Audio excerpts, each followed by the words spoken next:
que oí era como de trompeta que hablaba conmigo diciendo, sube acá y yo te mostraré las cosas que han de ser después de estas. Y luego yo fui en espíritu, he aquí un trono que estaba puesto en el cielo, y sobre el trono estaba, ven lo que dice, uno sentado. Esa es la versión antigua, ¿no? Uno sentado, así lo dice. Lo que vamos a descubrir en el próximo capítulo es que en realidad es el Dios Trino el que está sentado sobre este trono, pero ven en tres. El que estaba sentado era, al parecer, semejante, ven cómo no dice a un hombre o a una persona, sino dice a una piedra de jaspe, de sardio, y un arco, en la versión antigua celeste, que es el arco iris, ¿no? Así se dice, el arco iris, que todas las versiones modernas lo traducen así. Ahí estaba el arco iris y había alrededor del trono, semejante en el aspecto a la esmeralda. Y lo que discuten aquí mucho es si era el arco iris que nosotros conocemos, o en realidad supongamos aquí que hay un trono, un arco iris así dividido en dos partes. Pero esto no tiene en realidad mucha importancia, aunque lo discuten mucho. Después dice, alrededor del trono había 24 sillas, y vi sobre las sillas 24 ancianos sentados, vestidos de ropas blancas, y tenían sobre sus cabezas coronas de oro. Y del trono salían relámpagos, truenos, voces. Esta frase la vamos a ver muchas veces en el libro de Apocalipsis. Relámpagos, truenos y voces. Y 7 lámparas de fuego estaban ardiendo delante del trono, las cuales son los 7 espíritus de Dios, los mismos 7 espíritus de Dios que se mencionan en el primer capítulo. Y delante del trono había como un mar de vidrio semejante al cristal, y en medio del trono y alrededor del trono 4, la versión antigua, vamos a decir erróneamente, traduce esta palabra animales. Y todas las versiones modernas ponen seres vivientes o seres vivos, así simplemente, ¿no? Y vean, estos seres vivos estaban llenos de ojos delante y detrás. Y el primer animal, o sea, ser viviente o vivo, lo que tenemos en este capítulo, vuelvan a escuchar, es la verdadera cosmovisión. Y esta palabra cosmovisión se refiere a nuestra perspectiva del mundo y del universo. Y lo que tenemos en este capítulo y también en el próximo, en realidad en todo el resto del libro en cierto sentido, es la historia humana vista desde la perspectiva divina. Vuelvan a escuchar. O sea, la historia humana presentada desde un punto de vista muy distinto de lo que normalmente vemos. O sea, tenemos la historia humana vista desde el punto de vista de aquel que está sentado sobre el trono. Ahora, la narración entonces que el apóstol Juan nos da es importantísima para que entendamos lo que sucede a la iglesia, por un lado, a lo largo de la historia, y por otra parte, para que entendamos, vean, lo que sucede en el mundo entero. Entonces encontramos en este capítulo 4, en síntesis, en realidad, como vamos a ver, es una sola cosa, encontramos a Dios sobre el trono. Y lo que es la cosmovisión, o sea, la perspectiva que el apóstol Juan nos comunica en este capítulo, y que sé bien, es el hecho de que este trono es el centro del universo. El trono del cual vamos a leer y del cual acabamos de leer, pero vamos a ver algunos detalles en un momento, es el centro del universo.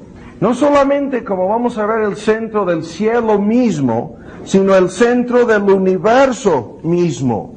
Y sobre este trono está sentado un ser rodeado por, como lo acabamos de ver en la lectura, seres vivos. Es una clase especial de ángeles, como vamos a ver, 24 ancianos, y ambos grupos participan en la adoración que vamos a ver en ambos de estos. O sea, aunque no lo leímos, estamos hablando también del capítulo 5, ¿no?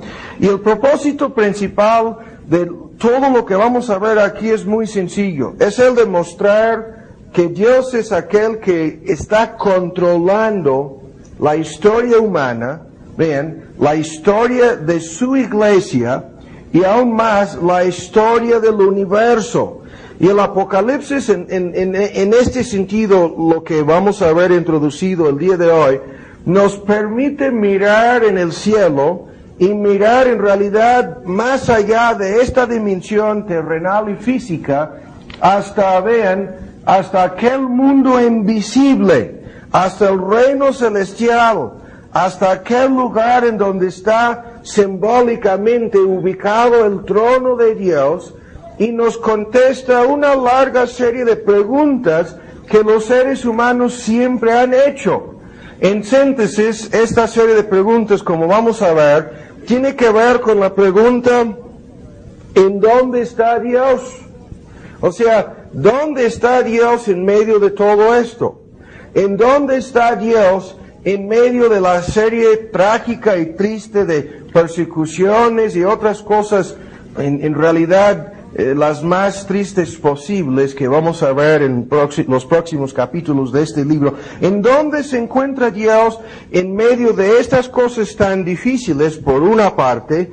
¿Y en dónde se encuentra Dios en relación con la vida cotidiana de todos los seres humanos que se encuentran sobre la faz de la tierra? La respuesta que este capítulo nos da es muy sencilla. Dios está sobre el trono. Esta es la respuesta. Dios está sobre el trono del universo. Y entonces ahora vamos a dar un breve resumen de lo que acabamos de leer. En primer lugar, vimos en la lectura de los versículos de este capítulo 4 de Apocalipsis, vimos una serie de cosas muy interesantes. Primero, en los versículos 2 y 3, vimos que hay una persona sentada sobre ese trono. Y lo más importante por ahora, lo más importante en cuanto a nuestro entendimiento de este estudio, es el hecho de que no hay ninguna descripción de la persona sentada sobre este trono. Y esto nos recuerda de lo que el apóstol Pablo nos dijo en una de sus epístolas, en 1 de Timoteo, cuando habló de cómo es que Dios habita en la luz inaccesible, a quien ninguno de los hombres ha visto ni puede ver. Y lo vuelvo a decir, en el Antiguo Testamento, en Ezequiel y en otros pasajes, principalmente en Isaías, en donde vemos una escena muy parecida a esta, siempre se refiere a un ser semejante, y a veces dice al Hijo del Hombre. Pero aquí no se dice nada acerca de semejante a alguien, sino simplemente se refiere a un ser sentado sobre el trono. Y Juan después nos da la descripción de este ser en términos de joyas preciosas, como lo vimos al principio, jaspe y sardio en el versículo 3, y después menciona el arco iris. Ahora, estas joyas preciosas, no vamos a discutirlo ahora, no tiene mucha importancia. Lo vamos a ver en otros capítulos del mismo libro de Apocalipsis. Estas joyas preciosas siempre tienen un significado simbólico a lo largo del libro, y en este caso son joyas simbólicas de la santidad, por un lado, y la ira de Dios, por otro lado. El color de la piedra jaspe, muchos dicen que es como el cristal, otros dicen cristal de roca, un cristal transparente, a otros afirman tenazmente que el color ha de ser blanco, muy blanco, brillante, pero ese color siempre es símbolo en toda la Biblia de santidad. Después, el color que se menciona en la piedra sárdica es siempre, todos los eruditos están de acuerdo, el color rojo. y esto es un símbolo de sangre, y se refiere al juicio de Dios, y específicamente a la ira de Dios en contra del pecado, y al hecho de que Dios no puede tolerar el pecado. Ahora, cuando se menciona el arco iris, todos, también los eruditos, están de acuerdo en afirmar que este arco iris, no importando precisamente su forma, representa lo que vemos en Génesis en su capítulo 9, referente al pacto que Dios hizo con Noé después del diluvio, y la promesa de que Dios no destruirá este mundo presente, no a través de otro diluvio. Entonces, es un símbolo en ese sentido de la gracia de Dios, la gracia común de Dios sería en una forma más acertada. Ahora, en el versículo 4, cuando dice que había alrededor de este trono 24 ancianos, y ustedes que habrán visto en algunos comentarios sobre el libro de Apocalipsis, sabrán que hay cantidad de argumentos y pleitos acerca de la identidad verdadera de estos 24 ancianos. Eso tampoco lo vamos a discutir el día de hoy, lo veremos después. Simplemente vamos a mencionar ahora el hecho de que estos 24 ancianos representan a los creyentes de todos los tiempos, o sea, de ambos testamentos, tanto el Antiguo como el Nuevo Testamentos, y específicamente los 12 tribus de Israel y los 12 apóstoles. Y entre una larga lista de argumentos que van a favor de esta opinión, es el hecho de que la palabra que se usa aquí, anciano, es una palabra usada continuamente en el Nuevo Testamento para referirse a un puesto en la iglesia de Dios. El hecho de que están vestidos de blanco también es otra característica que vemos continuamente de la iglesia de Dios. Más adelante descubrimos en el capítulo 5 que estos ancianos llevan arpas, eso es lo que dice, tienen arpas, y aún en el capítulo 5, en el versículo 9, cuando cantan el cántico nuevo, se refieren a que habían sido redimidos, y se menciona, ¿no?, de toda sangre, todo linaje, lengua, pueblo y nación, y en ese sentido el argumento es, para mí, indiscutible, ¿no? Se refiere a los creyentes. Y vamos a ver más adelante los creyentes de todos los tiempos. En el Antiguo Testamento, 24 ancianos ministraban en el templo de Jehová, y esto es exactamente lo que encontramos simbólicamente aquí, en forma representativa. Las coronas que llevan sobre sus cabezas nunca son coronas. Hay dos palabras distintas para hablar de coronas en el griego, y esta palabra siempre es aplicada a creyentes y no a ángeles, no a otros seres vivos, sino siempre a seres humanos y a creyentes. Ahora, en el versículo 5 se menciona lo que vimos en la lectura: relámpagos, truenos y voces que salían del trono. Y estos fenómenos se encuentran a lo largo de la Biblia en relación con la presencia especial de Dios. En el monte de Sinaí, ¿qué es lo que sucedió? Exactamente lo mismo. No solamente relámpagos y truenos, sino terremotos y sonidos espantosos. En el monte de Sinaí algo parecido a esto estaba sucediendo cuando Jehová descendió para hablar con Moisés. Y en otros textos vamos a ver en el mismo libro de Apocalipsis que estos fenómenos son manifestaciones del poder y la majestad de Dios. Ahora, luego cuando se menciona en este versículo 5, la segunda parte del versículo, los 7 espíritus de Dios, fíjense bien, no vamos a perder el tiempo ahora discutiéndolo, vamos a simplemente decir que estos 7 espíritus de Dios se refiere al Espíritu Santo. Y ven, tal como lo dice aquí, 7 lámparas de fuego estaban ardiendo delante del trono, los cuales son los 7 espíritus de Dios, así lo dice. Y hay, como vamos a ver en un futuro, una serie de argumentos. En el Antiguo Testamento, ya lo sabemos, había un candelero con 7 lámparas, ¿no? Y ese candelero se usaba en la mesa del Señor, en lugar santísimo, para iluminar ese lugar. Estas lámparas las encontramos en otras ocasiones en el Antiguo Testamento. Incluso aquí mismo ya vimos algo sobre los candeleros al principio de nuestra serie de estudios sobre el libro de Apocalipsis, pero en una forma más acertada, simplemente quiero decir aquí que todo este simbolismo de 7 espíritus y lámparas viene del libro de Zacarías, en donde vamos a ver en los próximos estudios, en un futuro, una serie de argumentos muy importantes. Había un candelero que vio Zacarías, ¿no? Con 7 lámparas sobre él y 7 tubos que alimentaban a las lámparas. Y a un lado, vean, de estos tubos había 2 olivos que suministraban continuamente aceite para las lámparas. Y cuando el profeta hizo la pregunta, ¿qué es esto?, el Señor contestó diciendo, no con ejército ni con fuerza, sino con mi espíritu.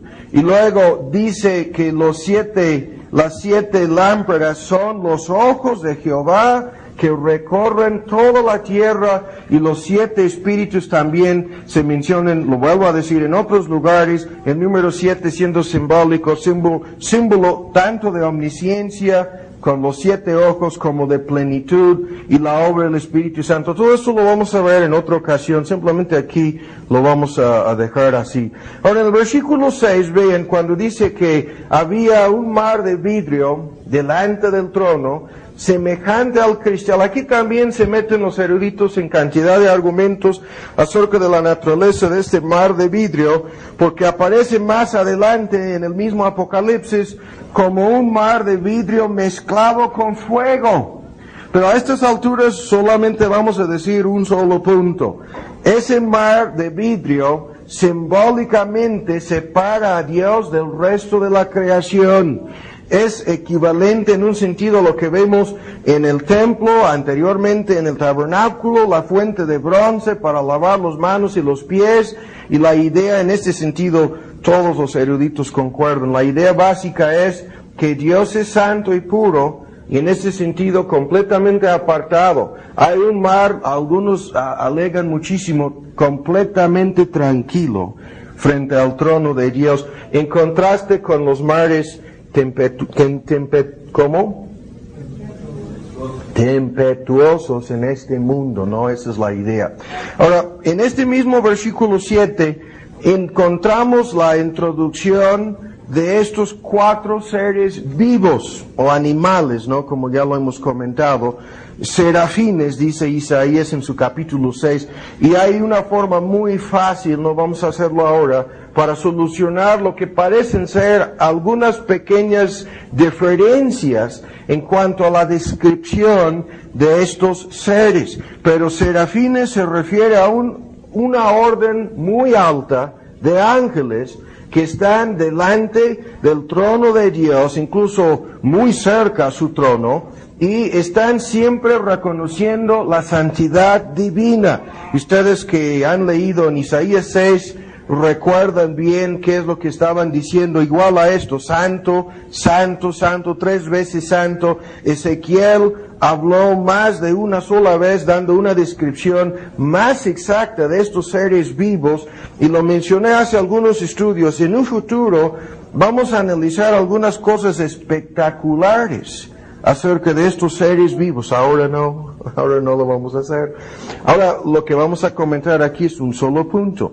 Las características señaladas, las cualidades que encontramos, ven ustedes en Apocalipsis 4, cuando dice que el primer ser vivo era semejante al león, el segundo becerro, el tercero a hombre y el cuarto águila volando. Todos los eruditos concuerdan en decir que estos seres vivos combinan la fuerza del león, vean, en su servicio la capacidad del buey, en su inteligencia el entendimiento del hombre, aunque superan nuestro entendimiento, y en su rapidez, vean, son parecidos al águila. Esa es la idea, y es algo muy sencillo. Pero Dios, combinando diferentes características en estos seres vivos, nos enseña lo que vamos a ver en un futuro, algo espectacular acerca de la naturaleza de los ángeles, la naturaleza angelical, ¿cómo puedo decirlo? Las cualidades y las características que poseen los ángeles, y la forma en que Dios, como lo vamos a ver, hace sin excepción todas las cosas que van a suceder en el resto del libro de Apocalipsis, serán llevadas a cabo por mano de quienes, ya lo sabemos, por mano de ángeles. Y esto nos va a enseñar otras cosas también de mucha importancia.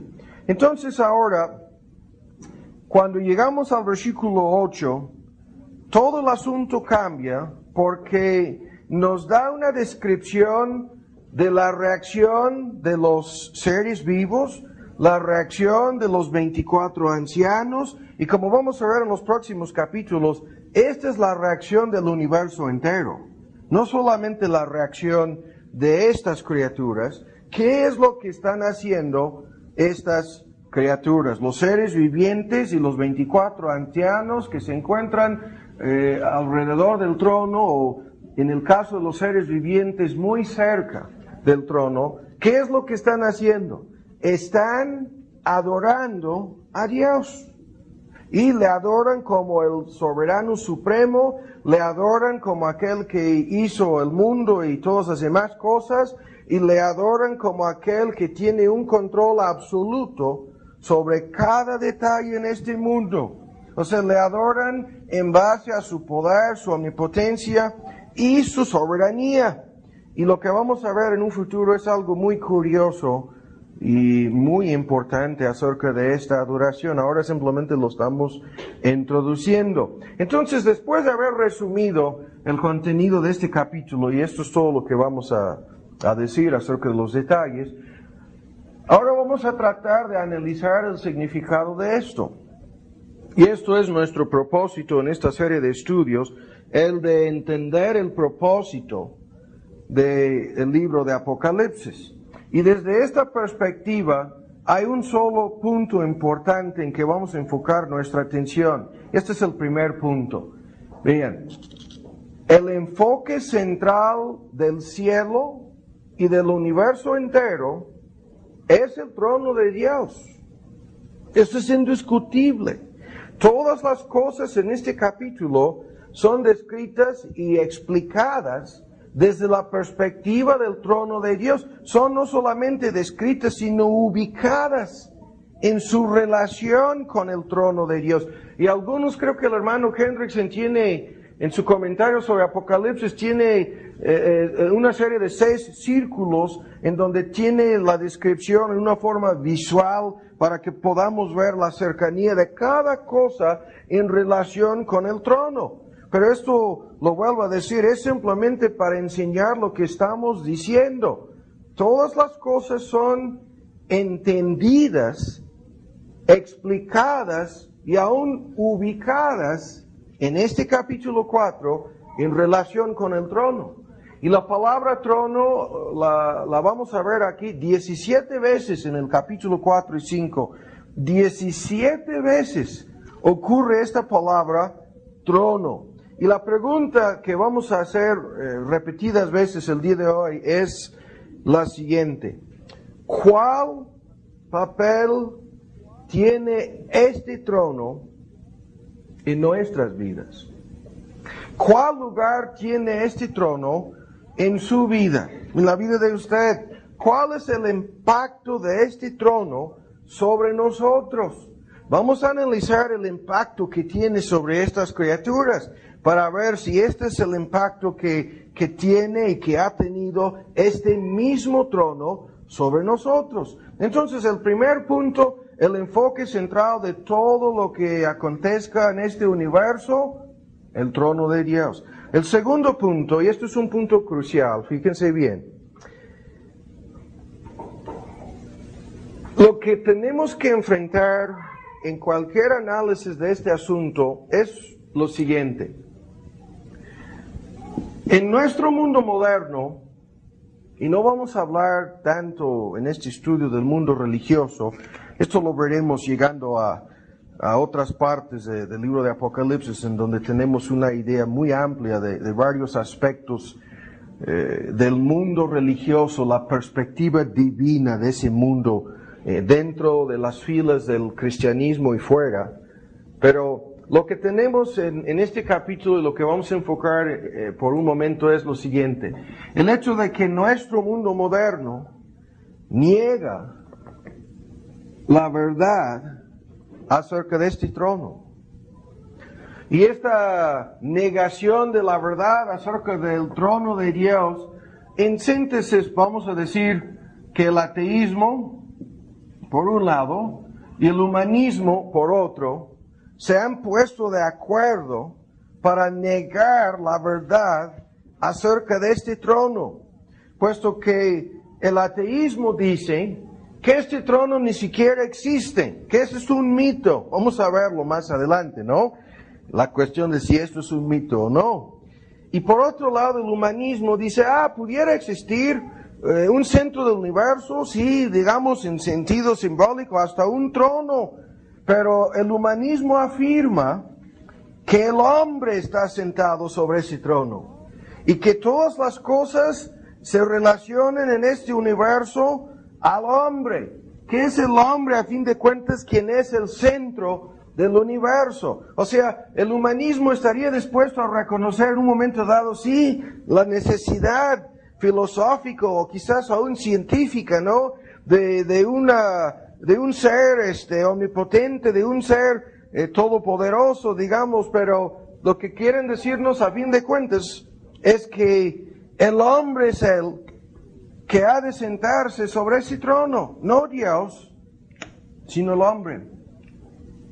Entonces, ahora vamos a hacer un paréntesis para discutir esto, ¿no? Unos momentos, y después volveremos al tema aquí. Vamos a hacer un resumen rápidamente, nada más, de lo que son las consecuencias de esa negación de la realidad del trono de Dios. Y hay una lista, esta lista la hemos visto en el pasado, pero aquí la quiero usar para que entendamos mejor las consecuencias de lo que estamos diciendo. Desde un principio, en nuestros estudios en el pasado, cuando hemos analizado el tema del ateísmo, hemos llegado siempre a la misma conclusión. El ateísmo es, a fin de cuentas, lo que vemos en el Salmo 14, que dice, el necio dijo en su corazón, no hay Dios. Y cuando hemos analizado este asunto en el pasado, siempre hemos llegado a la serie de conclusiones que fluyen de esta afirmación. Y vamos a dar la lista. Primero, supongamos que así es. Hay muchas consecuencias de la enseñanza del ateísmo. Pero, vuelvo a decirlo, el ateísmo se opone a la existencia de este trono.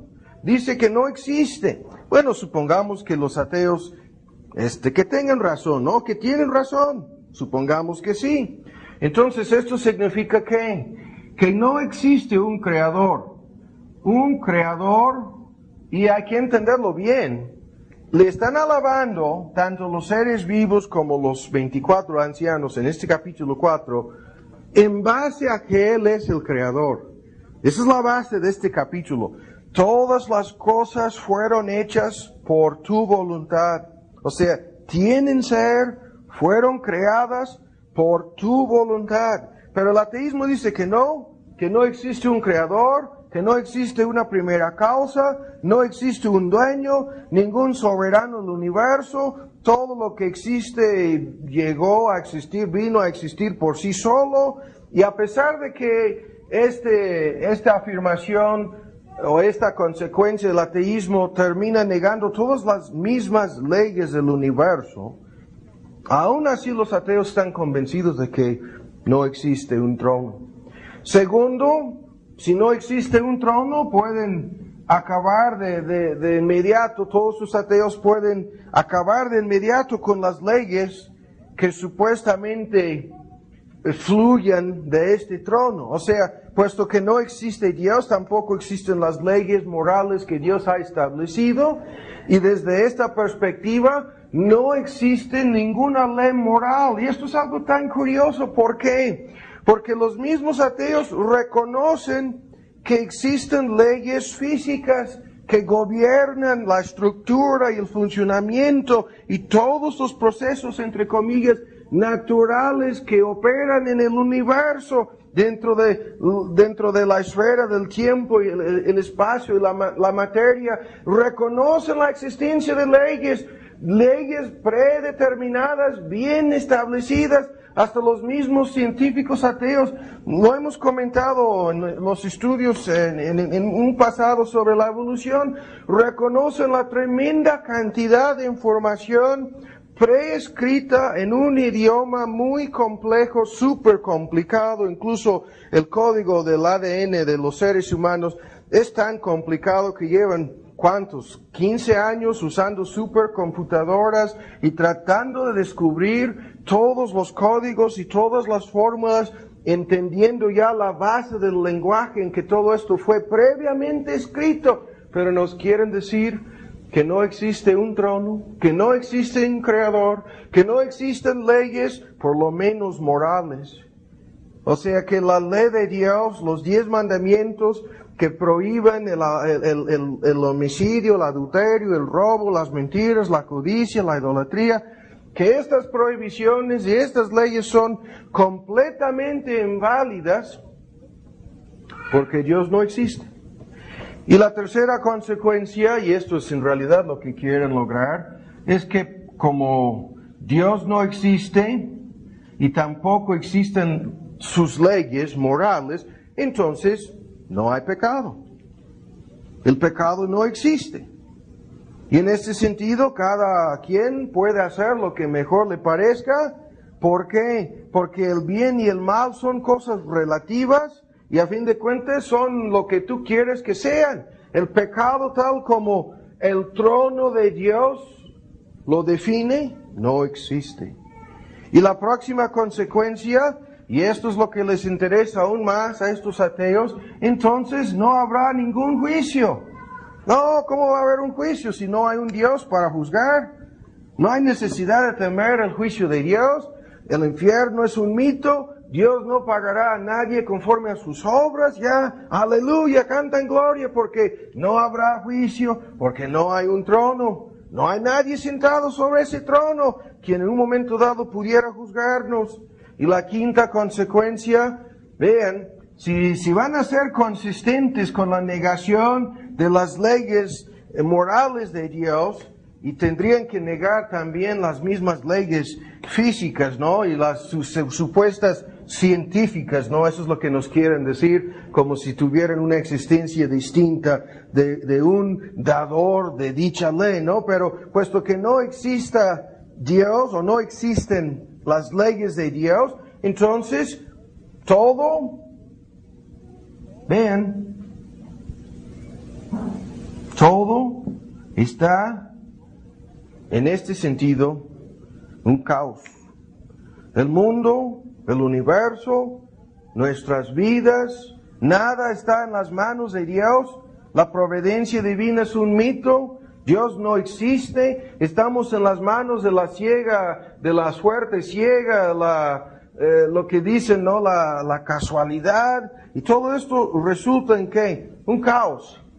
En todo sentido, porque nos conduce a la nada, o sea, nos deja exactamente en donde se encontraba el autor del libro de Eclesiastés contemplando tal cosa, vanidad de vanidades, todo es vanidad, así lo dijo el predicador. Nos conduce a ¿qué? A un mundo en donde no hay ningún plan, ningún propósito y por lo tanto ningún significado en cuanto a las cosas que suceden, ¿no? Todo termina en un caos. Y la próxima, hay más cosas en esta lista. La próxima cosa entonces es que el hombre viene simplemente una parte de este caos y en este sentido un animal y nada más. Un animal muy sofisticado, pero de todas maneras un animal. Y en este sentido, vean, siendo un animal y nada más, lo que sucede a los demás animales, cuando lo hemos dicho tantas veces, cuando muere un ser humano, según esta perspectiva, es igual a lo que sucede cuando muere un perro o un cerdo. El sepulcro pone fin a todo, se acabó. ¿Sí?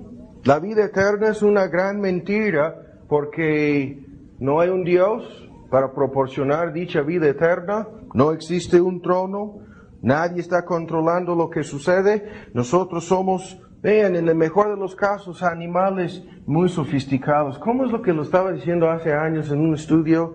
El mono, aunque se vista de seda, mono se queda, algo por el estilo, ¿no?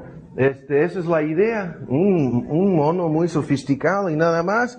Pero vean, la próxima consecuencia de todo esto, el cristianismo por lo tanto es falso.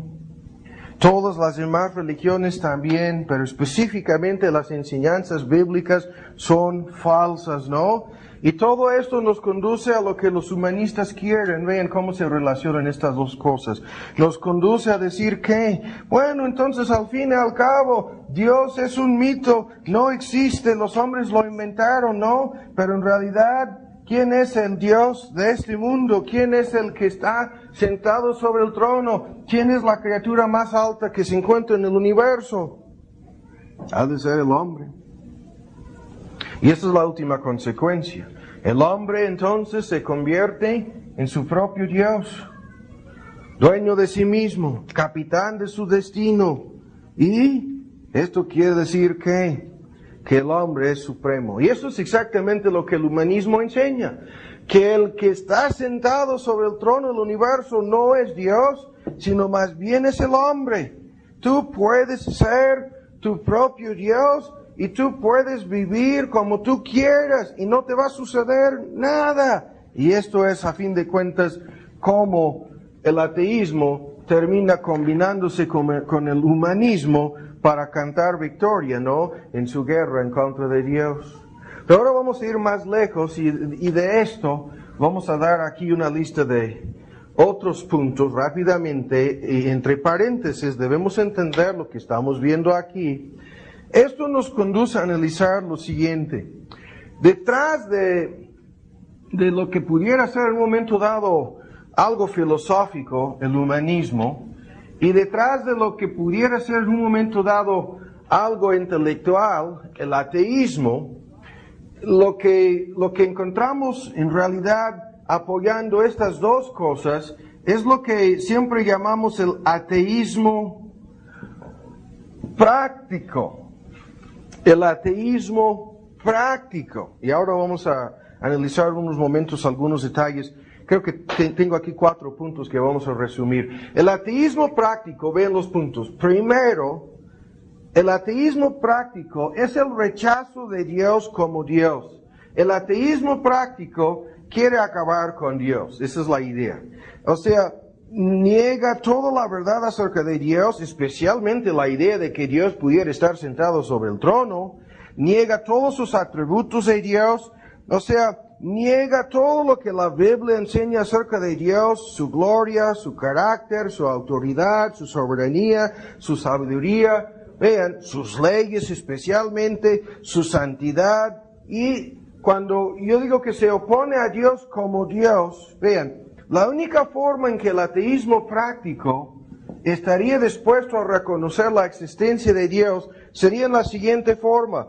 Estaría en un momento dado dispuesto el ateo práctico a reconocer la existencia de Dios a condición de que Dios sea muy debilitado, ¿no? A condición de que Dios no sea tal como lo vemos aquí en Apocalipsis 4, separado del mal, determinado a castigar el pecado, no. A condición de que Dios sea débil, corrupto, un Dios semejante a los hombres, un Dios que puede ser sobornado, manipulado, un Dios especialmente, vean, obligado a respetar el supuesto libre albedrío de los hombres. Entonces sí, un Dios que existe para beneficiar a los hombres, para proporcionar bendiciones. Sí, entonces bajo estas condiciones sí. Pero bajo las condiciones bíblicas, nunca. Un Dios verdadero, santo, justo, jamás. No. El ateísmo práctico no quiere adorar, no quiere honrar, no quiere someterse, quiere a un Dios parecido a Santa Claus, no hay nada más. Un Dios que sirva para esto y aquello y lo otro, pero hasta ahí nada más. Pero segundo, esto quiere decir que el ateísmo práctico, en realidad, el ateísmo práctico quiere exaltar al hombre. Quiere exaltar al hombre por encima de Dios, puesto que el hombre quiere creer que es un ser independiente, un ser autónomo, vean, un ser supremo en un sentido. Entonces, el ateísmo práctico quiere acabar con el concepto bíblico de Dios. Quiere que Dios no tenga leyes fijas. Quiere que Dios sea moldeable, que Dios sea sujeto a cambios. Quiere, como ya lo hemos dicho, que la voluntad divina sea, vean, controlada por la voluntad humana. Y en este sentido, el ateísmo práctico quiere hacer lo que estábamos diciendo aquí. Quiere subir al trono de Dios. O sea, quiere subirse al trono y sentarse ahí. Y en este sentido, vean, el ateísmo práctico siempre termina enseñando esto. Es porque así lo quieren los ateos, ¿no? Porque así lo quieren los humanistas, que nos han enseñado que el centro del universo es el hombre. Que el centro del universo son los seres humanos. Y esto es igual a lo que vemos en la caída en el jardín de Edén. Es exactamente igual a lo que vemos en el Antiguo Testamento, las palabras que salieron de la boca de Satanás: yo subiré al trono, yo subiré al cielo y ensalzaré mi trono, yo seré semejante, y en realidad me voy a colocar por encima del Altísimo. Yo quiero ser el centro del universo. Esto fue en parte el pecado involucrado en la caída de Satanás, y esto es en parte lo que vemos en el ateísmo, y ahora en este sentido en que lo estamos explicando, esto es lo que vemos en el humanismo. Pero si todo esto fuera poco, ahora vean, en cuarto lugar, el último detalle aquí acerca de este aspecto del ateísmo práctico que conduce al humanismo. Estas personas siempre quieren sujetar a Dios a un criterio humano. Ven con mucha atención ahora este argumento. A fin de cuentas, eso es lo que están buscando. Quieren juzgar a Dios. Quieren obligar a Dios a rendir cuentas a los hombres. Quieren obligarlo a rendirles cuentas, para decirlo así. Ahora, fíjense muy bien en lo que vamos a decir. Una de estas dos perspectivas, la que vemos en Apocalipsis 4 acerca del trono de Dios, vean, y los detalles que vamos a ver un momento acerca de Dios sobre su trono. O sea, esta es la verdadera perspectiva, esta es la verdadera cosmovisión, o sea, esta es la verdad acerca del mundo, acerca del universo y todas las demás cosas. O estas otras dos alternativas que vienen siendo aspectos de lo mismo, ¿no? La perspectiva ateísta, humanista, o sea, una de estas dos posturas es la verdad. Pero ahora vamos a detenernos aquí unos momentos para discutirlo.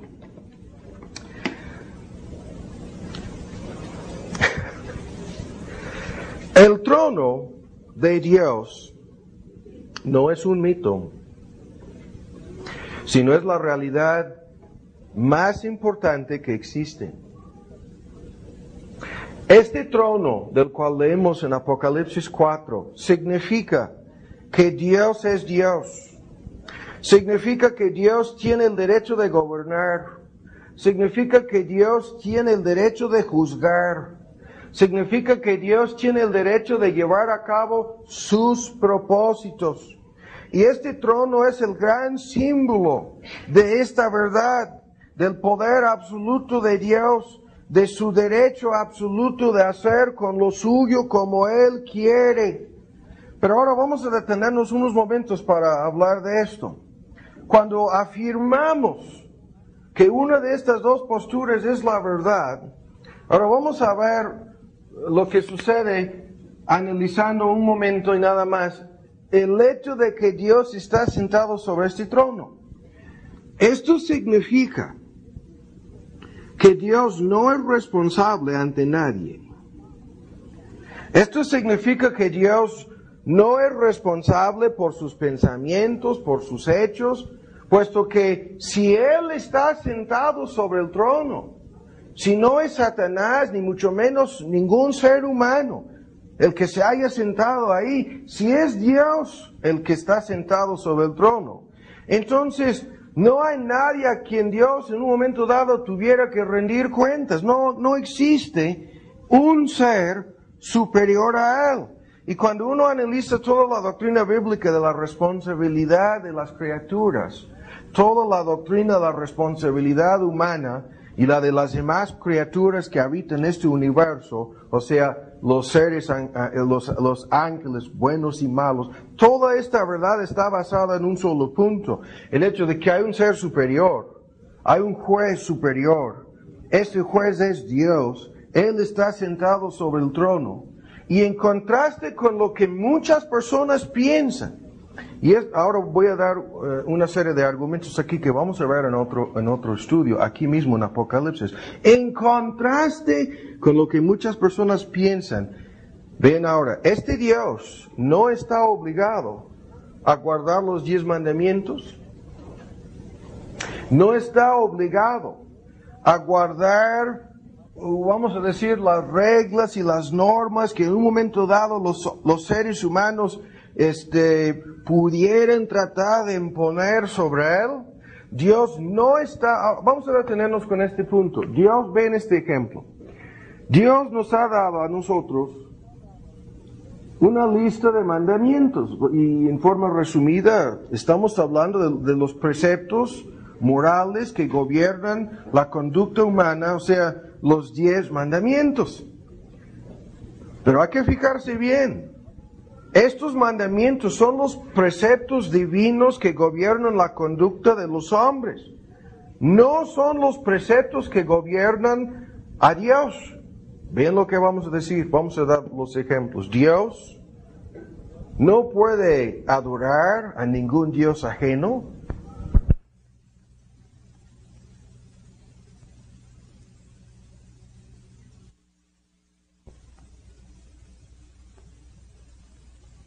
No hay otro Dios salvo Él. Bien, Dios no está obligado a honrar a sus padres, a su madre, a su padre, puesto que Dios no tiene padres. Vean, esto lo vamos a ver aquí mismo en Apocalipsis de una forma muy fuerte. Dios no puede cometer homicidio, porque toda vida le pertenece a Él, toda alma es suya, y Él hace lo que quiere con cada uno. Dios no puede, vuelvan a escuchar, cometer homicidio, no. Incluso vamos a ver matanzas y guerras y cosas espantosas realizadas por órdenes de arriba. O sea, no son actos de homicidio. Dios no puede cometer el homicidio. Vuelvan a escuchar, toda vida le pertenece a Él. Dios no puede robar. No. Vean, las personas que quisieran sujetar a Dios a algún criterio, en este caso, al criterio que Él ha establecido para la conducta humana, están completamente equivocadas. Dios no puede robar, porque todas las cosas materiales le pertenecen. O sea, todas las cosas le pertenecen y Él nos las ha prestado y nada más. Todas las pertenencias, todas las cosas materiales en este mundo nos las ha prestado a nosotros que somos seres humanos, pero a Él le pertenecen. Dios no puede mentir, porque Él mismo es la fuente de toda verdad. Su misma naturaleza no le permite decir falsedades, y lo que Él nos dice aquí en este capítulo 4 acerca de su trono ubicado como el centro del universo, esta es la verdad, y todas las personas que se oponen a esta verdad son personas mentirosas. Dios no puede codiciar, porque no hay nada que Él pudiera desear. Todo ya lo tiene, todo lo tiene, todo es suyo. Vean, todo lo tiene como pertenencias suyas, o sea, todo le pertenece, y Él hace con lo suyo, lo vuelvo a decir, como Él quiere.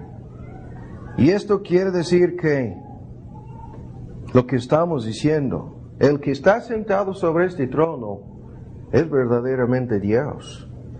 Él no puede rendir cuentas a nadie. Ven lo que estamos diciendo, no puede rendir cuentas a ninguno. porque Él es el soberano omnipotente de este universo y no existe nadie por encima de Él, nadie. Y esto significa, escuchen bien, que todo lo que Él hace es justo y santo, y todos sus decretos son correctos, porque Él es Dios. Entonces, desde esta perspectiva, vuelvan a escuchar, ¿cuál de estas posturas es la realista? ¿Cuál de estas dos posibilidades, entre comillas, es la verdadera realidad? Este trono, que es el gran símbolo de la soberanía divina, de su poder absoluto, etc., ¿es esta verdad la verdadera realidad acerca de este mundo, acerca de este universo? Si así es, entonces vean,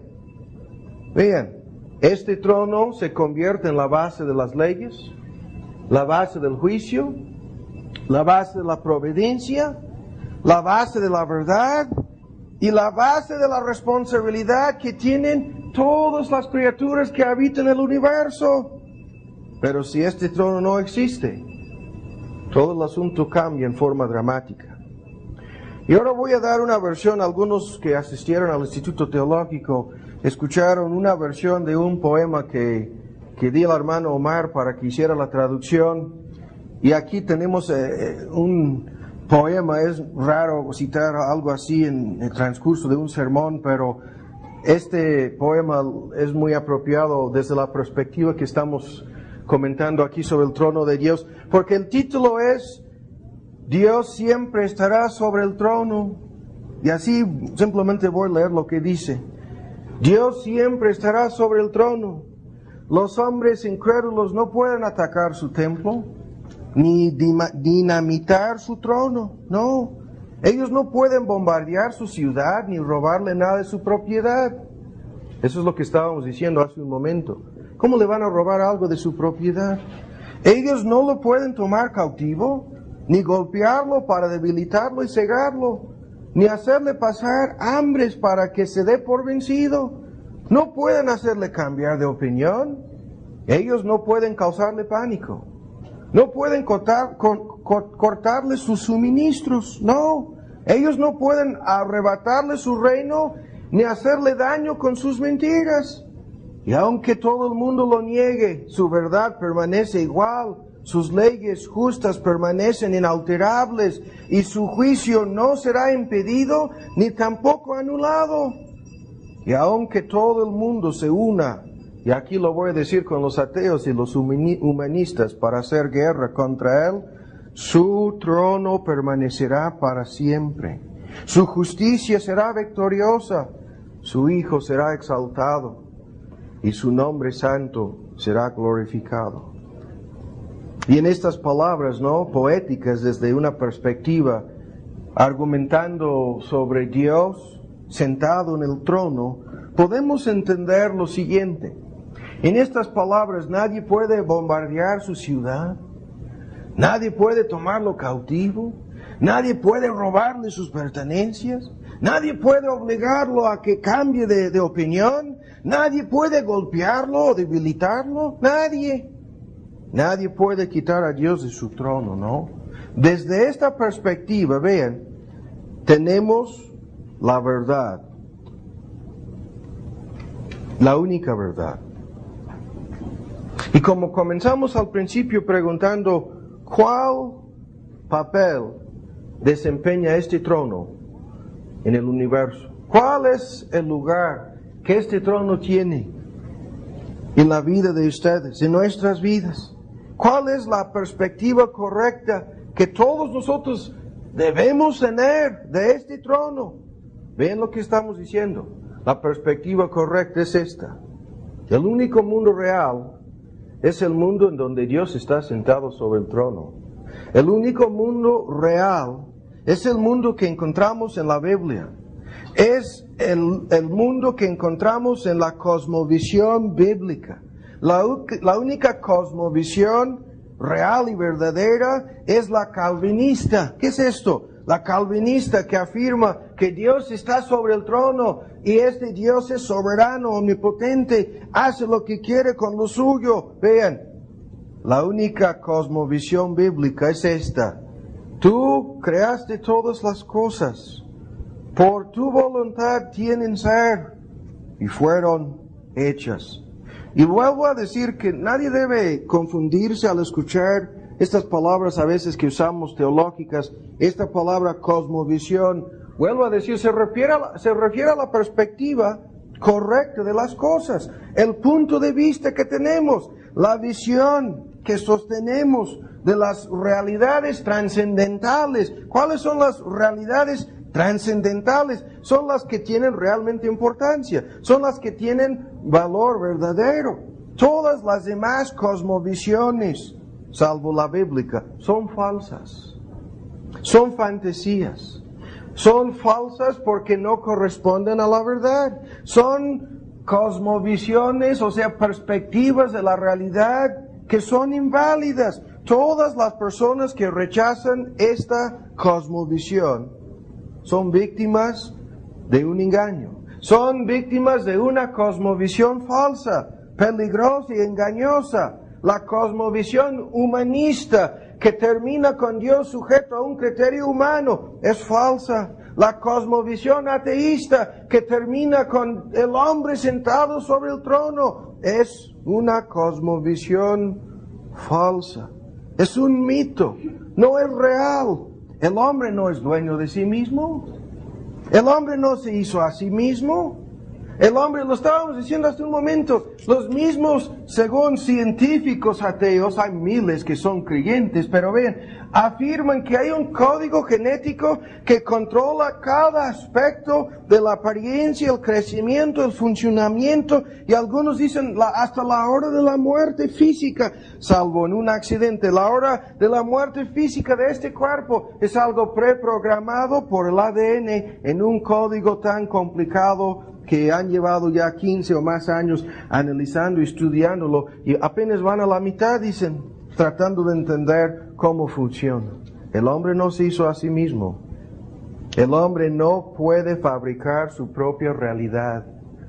Cualquier realidad fabricada por el hombre tendría que ser lo que vemos hoy en día, una realidad virtual. ¿Qué es esto? Una realidad que existe en el cine, en la televisión, en el internet,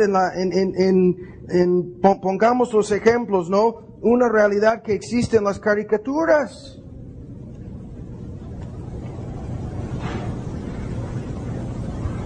Y todas esas realidades son mentiras. ¿O acaso nos gustaría vivir conforme a la realidad que pintan en Pokémon? ¿Se nos hace que eso es la realidad acerca del mundo? ¿Algo que sale en una caricatura de Japón? ¿O nos gustaría vivir conforme a la realidad humanista, la cosmovisión atea? ¿Acaso lograremos algo tratando de vivir así?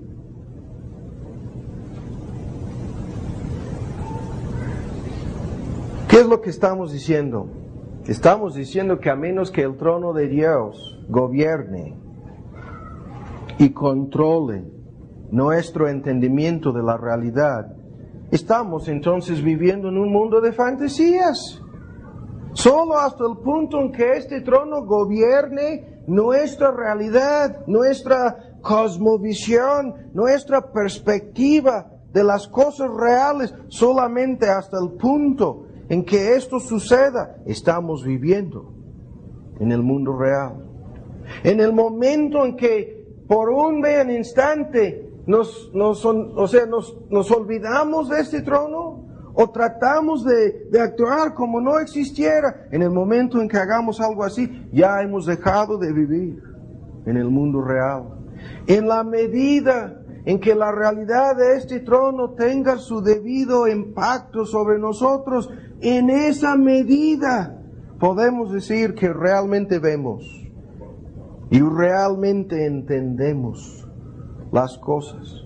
En la medida en que la realidad de este trono, lo vuelvo a decir, impacte nuestras vidas, en esa medida dejamos de ser personas ciegas, dejamos de ser personas necias, dejamos de ser personas que viven en un mundo de fantasías, dejamos de ser personas que no realmente entienden las cosas. Entonces, la pregunta sigue siendo la misma. ¿Cuál papel desempeña este trono en nuestras vidas? ¿Cuál es el papel asignado a este trono en nuestra perspectiva? O sea, ¿cuál es la realidad para nosotros? ¿Es esta la que nos enseñan los ateos? ¿O la que enseñan los humanistas? ¿O la que enseñan todas las demás personas de cualquier ideología o religión que no quieren reconocer la existencia de este trono?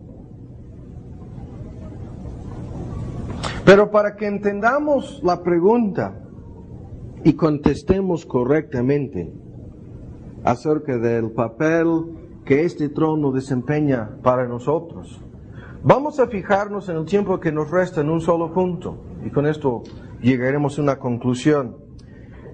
Y el punto es muy fácil de entender, porque aquí lo vemos. ¿Qué es lo que están haciendo en relación con este trono? ¿Qué es lo que vemos? No solamente aquí, lo hemos mencionado desde un principio. El libro de Apocalipsis es un libro acerca de dos clases de personas: las que adoran al Dios verdadero y todas las demás personas que son idólatras, ¿no? Y desde esta perspectiva lo que vemos es que todos los que están reunidos alrededor de este trono están haciendo algo. ¿Qué es lo que están haciendo? Bueno, ya lo sabemos. Están adorando a Dios. Están adorando a aquel que está sentado sobre el trono. Ahora, simplemente lo vamos a mencionar en este momento, lo vamos a ver en un futuro. Lo que vemos en las Escrituras, en todos los ejemplos que encontramos aquí en Apocalipsis de escenas de adoración, vean, esto es lo que está sucediendo ahora. No va a suceder en un futuro, está sucediendo ahora.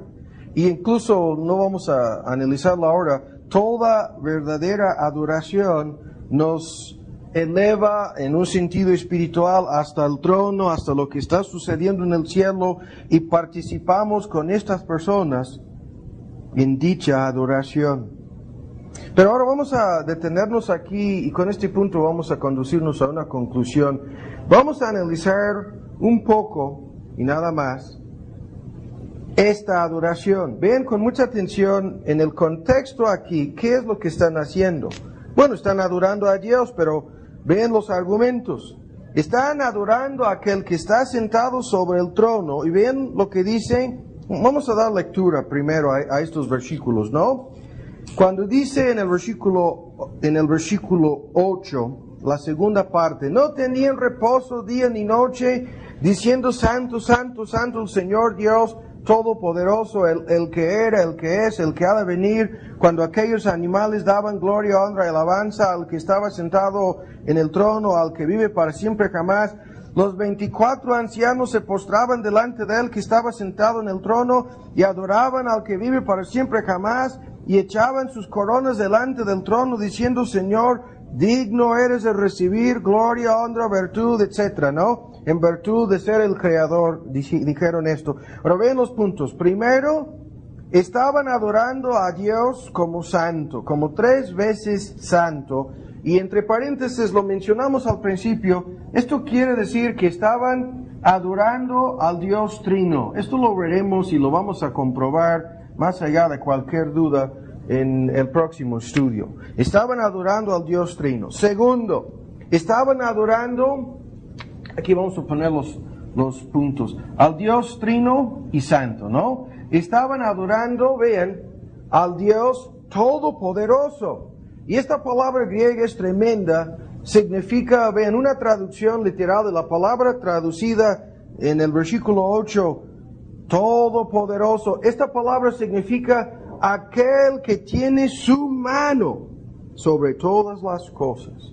La idea es el símbolo de la mano del que está sobre el trono, pero alcanzando hasta todas las cosas. Su mano sobre todas las cosas. Su mano soberana, su mano omnipotente, su mano providencial, su mano santa, ¿no? Sobre los cabellos de nuestra cabeza, ¿no? Al Dios todopoderoso, no a un Dios humanizado, no. Tercero, estaban adorando a aquel que existe eternamente en base a su autoexistencia, precisamente lo que los ateos niegan, su autoexistencia.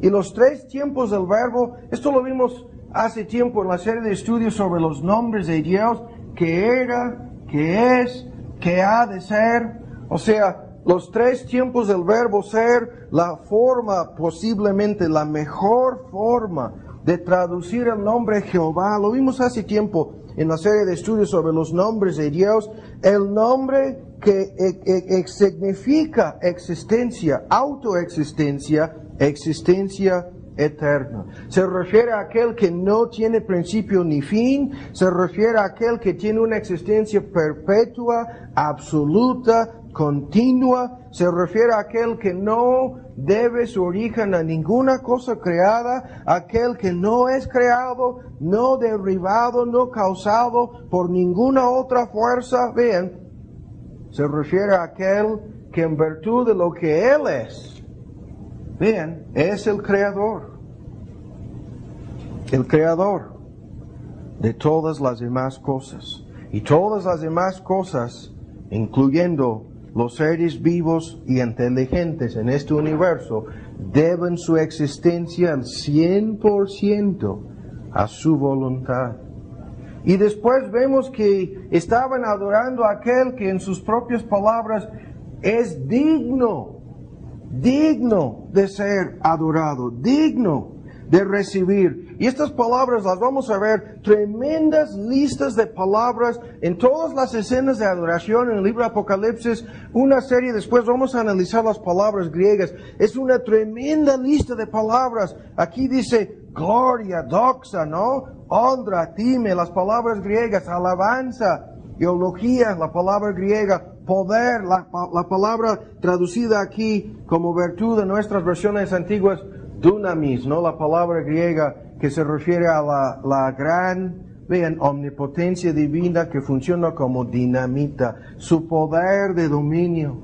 Vean, digno de ser adulado, bendecido, de recibir estima, valuación, acciones de gracias, todo debido a la gloria de su, vean, de su existencia, de su esencia divina. Todo debido a la gloria de lo que Él es. Y vamos a ver en un futuro estudio muchos detalles en otras escenas de adoración.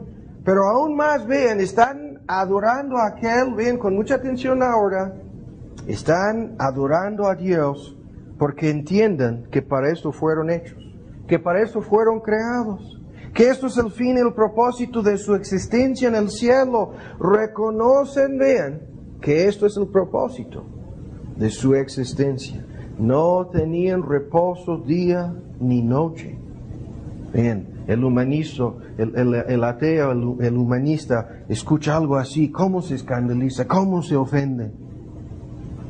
Pero el punto más importante, vean, continuamente,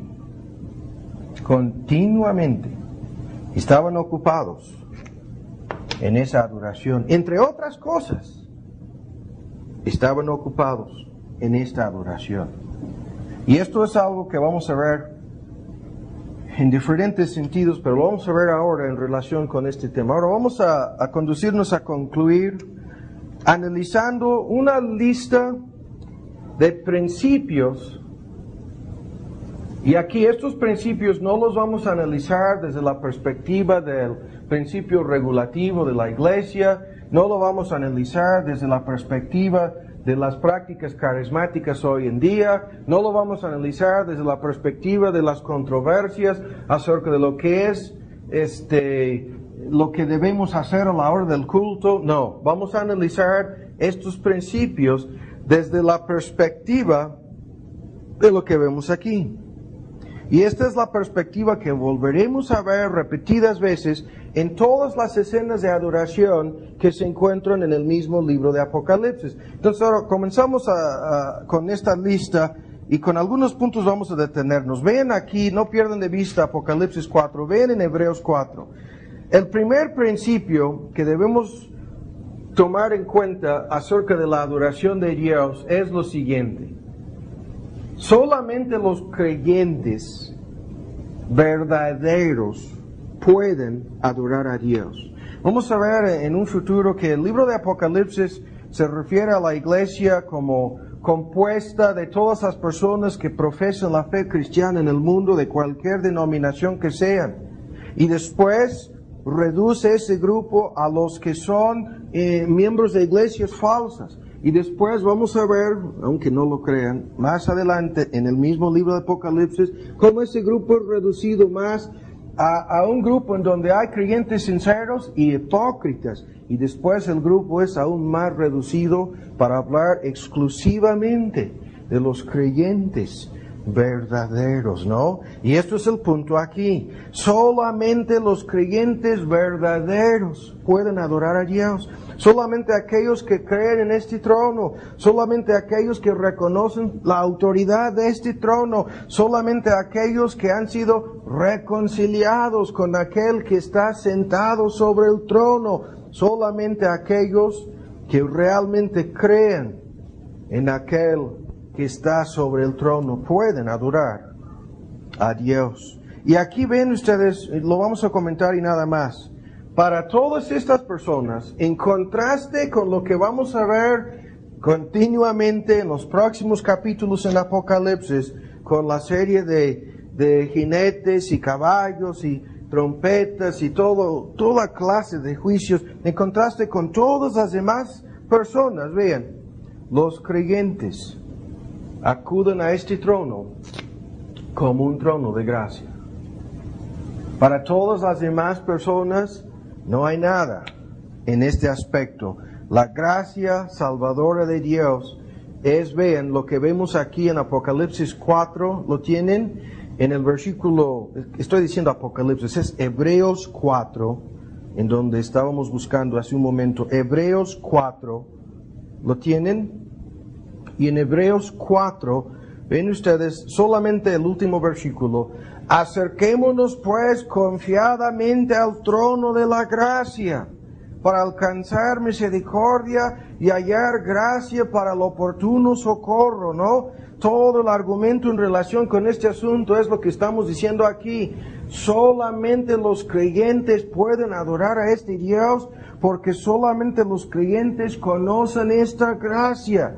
Este trono para los creyentes en Cristo Jesús es un trono de gracia, es un trono en donde en base a favor inmerecido somos aceptados, justificados, reconciliados, aceptados en el amado, todo en base a la gracia de Dios. Los creyentes se acercan a este trono no en base a sus obras, no en base a sus méritos, sino en base a la gracia salvadora que abrió el camino de salvación, la gracia salvadora de Cristo. Y si no fuera por esta gracia, nadie estaría cerca de ese trono en el cielo, nadie en la tierra podría acercarse a dicho trono. Ese trono sería simplemente lo que vimos hace un momento, truenos, relámpagos y voces que pronuncian juicio y nada más. Es la gracia de Dios en Cristo Jesús lo que ha cambiado, vean, todo este asunto,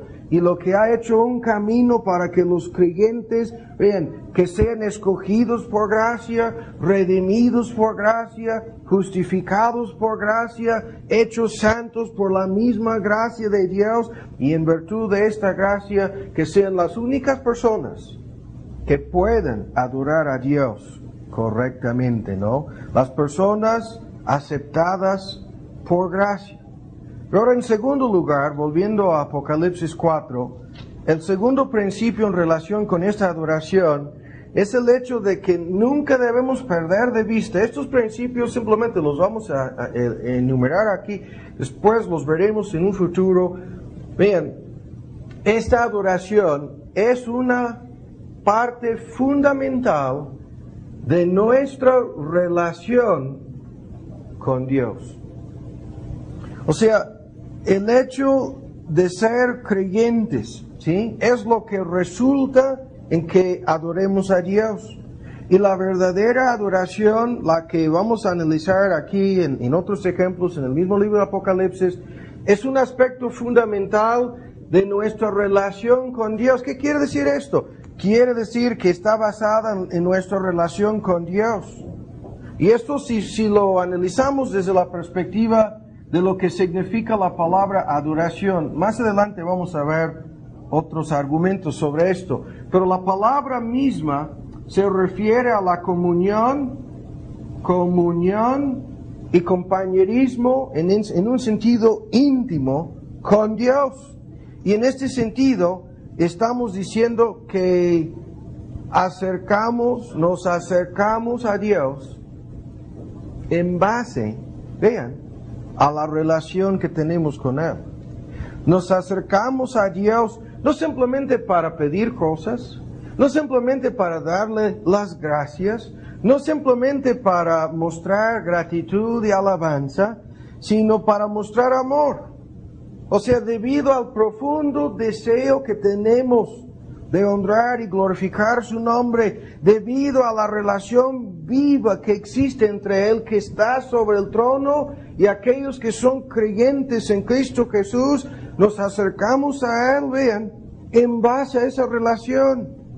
Y el argumento aquí es muy fuerte. Es imposible acercarse a Dios a menos que tengamos una relación con Él. Es imposible, vean, adorar a Dios a menos que esa adoración sea un reflejo de la relación que tenemos con Él. Y ahora vean, esto conduce al tercer punto. Esta adoración fluye entonces del corazón. Ven con mucha atención, fluye del corazón. Y esto lo digo por lo siguiente.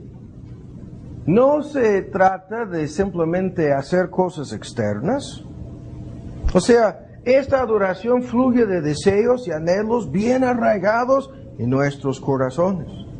Y esta es la distinción que encontramos continuamente en los 4 evangelios de la boca de Cristo, la distinción entre la adoración hipócrita y la adoración verdadera. Este pueblo que me acerca de labios solamente, este pueblo que se acercaba a Dios en forma externa, pero su corazón lejos de Él. Este pueblo que en forma externa participa de la adoración pública de Dios, pero no fluye dicha adoración, no fluye de su corazón.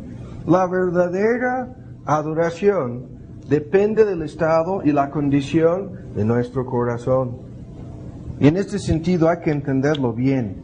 Es imposible fijarse simplemente en las personas que se reúnen en X congregación, en X templo, en X denominación cristiana, entre comillas. Es imposible discernir con toda certidumbre si esas personas están adorando a Dios o no. Simplemente fijándonos en la postura, en la apariencia externa, en los actos físicos, es imposible discernir si lo que está sucediendo en ese lugar es verdadera adoración o no. ¿Por qué? Porque se trata de algo que fluye del corazón. Pero aún más, ahora vean, hay una larga lista, ahora no vamos a ver la lista. Palabras en el Antiguo y en el Nuevo Testamento. Palabras que casi siempre son traducidas adorar, adoración o algo por el estilo. Pero aquí tengo una lista parcial, sin meternos en hebreo y griego. Aquí tengo las palabras en español. En el Antiguo Testamento, fíjense bien, la mayoría de las palabras se traducen, vean la lista: inclinarse, postrarse, bajar o inclinar la cabeza. Hay personas que vienen de algunas de esas sectas y piensan que estamos cometiendo un grave pecado al inclinar nuestras cabezas. Eso es su ignorancia. Hay una palabra griega y una palabra hebrea que significan exactamente eso. Y esas palabras se relacionan directamente con actos de adoración.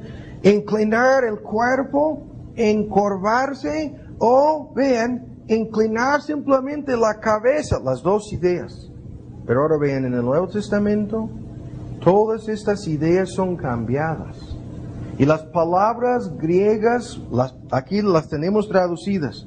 Se traducen directamente del griego como servicio, como obediencia, como temor, como reverencia, como humildad. Bien, cómo la lista cambia completamente, ya no mencionando postrarse, inclinarse, inclinar la cabeza o algo por el estilo, sino todo en términos de, vean, algo que fluye del corazón, actitudes de corazón. Vean las palabras otra vez: servicio, obediencia, reverencia, temor, humildad. Estas son las palabras más comúnmente traducidas en el Nuevo Testamento. Y ahora vean, esto quiere decir que la adoración verdadera es un acto de entrega a Dios. Y esto es algo que tiene que fluir del corazón. Y esto es el argumento. ¿Cuántas veces hemos escuchado este texto en diferentes contextos? Así que, hermanos, os ruego por las misericordias de Dios que presentéis vuestros cuerpos en sacrificio vivo, santo, agradable a Dios, que es vuestro racional. La palabra es culto. Siempre en las versiones modernas, servicio. En las versiones en inglés, adoración. Esto es vuestra adoración. Y esta descripción, un acto de entrega, de obediencia, de reverencia, de servicio, de humildad. Todas estas ideas están resumidas en la idea de entregarnos, un acto de entrega a Dios, que es el servicio que Dios espera de cada uno de aquellos que reconocen o que reconozcan la existencia de ese trono. Un acto de entrega. Es imposible creer en ese trono y no sentirnos obligados a lo que dice. Lo hemos visto, hermanos, lo hemos citado en Éxodo 34. Después de escuchar la lista de los atributos de Dios, la versión antigua dice: se encorvó Moisés. Y yo siempre les he dicho, la versión moderna dice: adoró. Es imposible reconocer la realidad de este trono, en contraste con todo lo que hemos mencionado sobre los ateos y los humanistas. Reconocer esta realidad, esta cosmovisión, vean, y no entregarse a Dios. Entonces, desde esta perspectiva, vean los principios. Cada acto de adoración a fuerzas exige de parte nuestra submisión, entrega a Dios. Y eso es lo que vemos en Apocalipsis 4. Están entregándose todo lo que tienen, todo lo que son, a ese Dios. La verdadera adoración fluye del corazón. Vean, fluye de nuestros corazones. Y lo que debemos preguntarnos entonces es, vean, no simplemente si mantenemos nosotros la cosmovisión bíblica de este trono, sino debemos preguntarnos si nuestra reacción ante el trono es esta.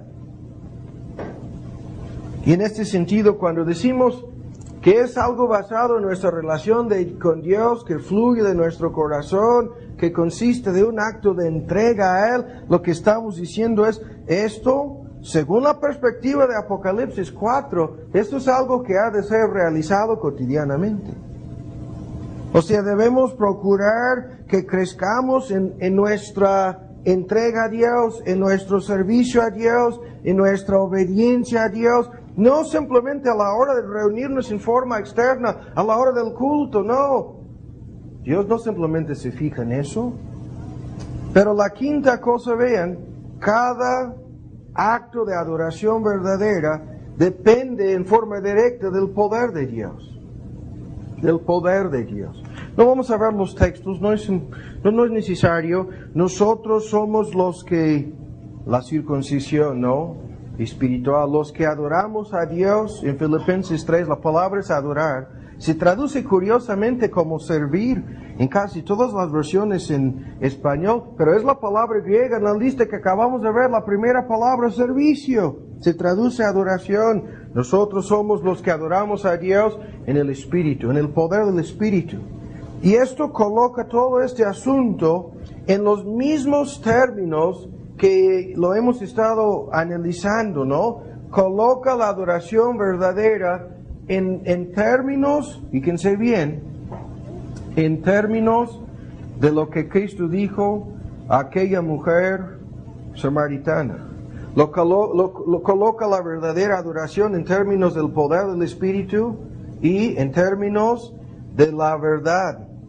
Cuando no vamos a ver los textos, cuando Cristo habló tan enfáticamente diciendo a aquellos samaritanos, representativamente en la persona de aquella mujer, vosotros adoráis lo que no sabéis. Es necesario que los verdaderos adoradores que adoran en el Espíritu es el poder dentro del contexto del Espíritu y dentro del contexto de la verdad.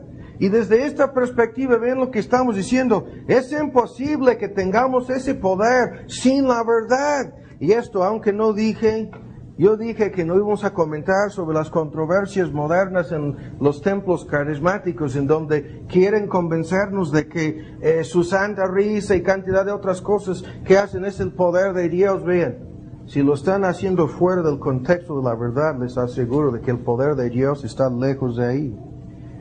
Lejos de esos lugares. El poder de Dios no está involucrado en un asunto en donde no está presente la verdad de Dios. La adoración verdadera depende desde un principio de una comprensión de la verdad. Y cuando nos preguntamos, ¿cuál verdad? La verdad esencial que estamos señalando acerca de este trono. Este es el verdadero centro del universo. Esta es la verdadera cosmovisión. Esta es la verdadera perspectiva de la única realidad que existe en el universo, y a menos que nuestra adoración sea dentro del contexto de la naturaleza y el carácter de Dios, en el contexto de la persona y la obra de Cristo, en el contexto de la salvación por gracia, en el contexto de la verdad acerca del hombre y su condición caída, nuestra adoración entonces es falsa. Falsa.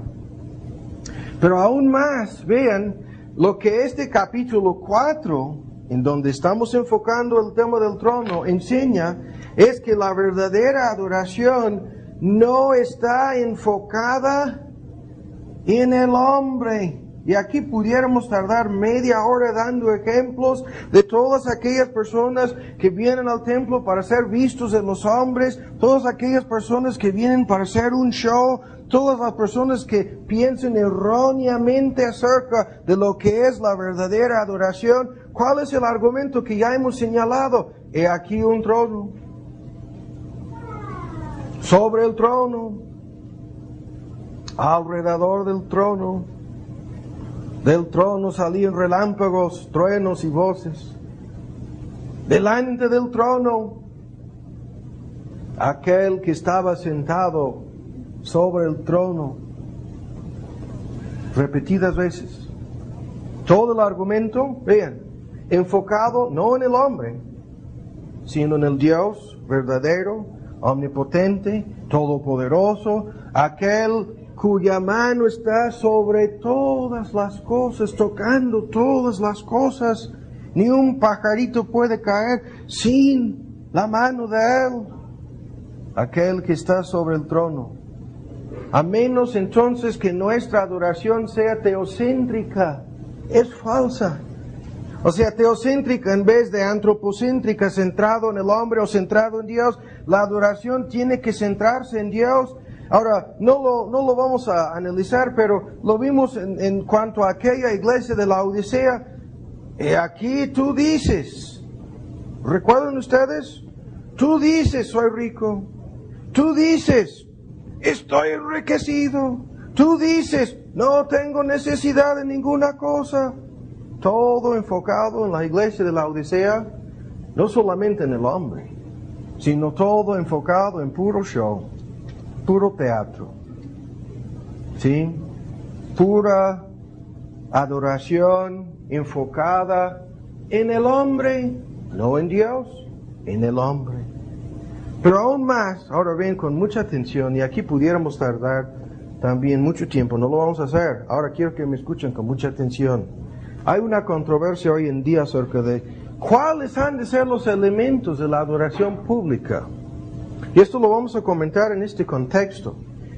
¿Por qué? Porque muchas personas piensan, no, la adoración consiste de la hora del culto cuando venimos a cantar himnos y cuando estamos parados orando y cuando estamos ofrendando, cuando a nosotros que somos los adoradores, nosotros los que se congregan en X lugar, cuando estamos participando en los actos, o sea, canciones, himnos, oraciones, ofrendas y vean, y salvo en la parte cuando se toca a alguien dar la enseñanza o la predicación, estamos involucrados en los actos, pero ya cuando es tiempo de la predicación, ya no estamos adorando. Ahora, fíjense bien lo que vamos a decir. Vean, no vamos a discutirlo. La adoración verdadera que se hace en este mundo es, vean, algo centrado principalmente en la enseñanza y la predicación pública de la palabra de Dios. ¿Por qué estamos diciendo eso? Porque es cuando estamos sentados escuchando la enseñanza y la predicación pública de la verdad. Es en ese momento cuando Dios, el que está sentado sobre el trono del universo, nos está hablando pública, directa y personalmente a través de su santa palabra, su palabra escrita. Y todas estas personas que piensan, no es exclusivamente cuando yo estoy cantando o cuando yo estoy ofrendando que estoy adorando a Dios, están diciendo que están minimizando la parte principal de la adoración pública, cuando sale del trono relámpagos, cuando sale del trono truenos, cuando sale del trono voces. Lo vamos a ver después. Esta es la palabra de Dios, que sale del trono para dar órdenes a su pueblo, para mandar a un gran ejército de ángeles. Esto es cuando todos los que están reunidos sobre el trono comienzan a encorvarse, esa palabra del Antiguo Testamento, o sea, inclinarse, hincarse y proceden a obedecer, a servir, a poner en práctica precisamente lo que Dios está diciendo. Y vuelvan a escuchar, la parte principal de la adoración pública de Dios es lo que estamos haciendo en este momento. Esta es la parte principal. Y depende en forma directa de nuestra reacción ante la palabra de Dios. O sea, la cuestión de cuál lugar tiene este trono en nuestras vidas. Esta pregunta se contesta en forma directa por nuestra reacción a lo que está declarado en este libro. Nuestra reacción ante la palabra de Dios, el lugar que esta palabra tenga en nuestras vidas, nuestra sumisión, nuestra reverencia, nuestra obediencia. Y es por lo tanto que todas las personas que vienen con la idea de que, no, yo vengo para criticar al predicador, no, yo vengo para discutir con el sermón, no, yo vengo para saber si realmente saben más que nosotros, no, yo vengo, no, todas las personas, lo hemos dicho, están en el lugar equivocado. Sí, no estamos aquí para hacer otra cosa salvo rendir sumisión, reverencia y obediencia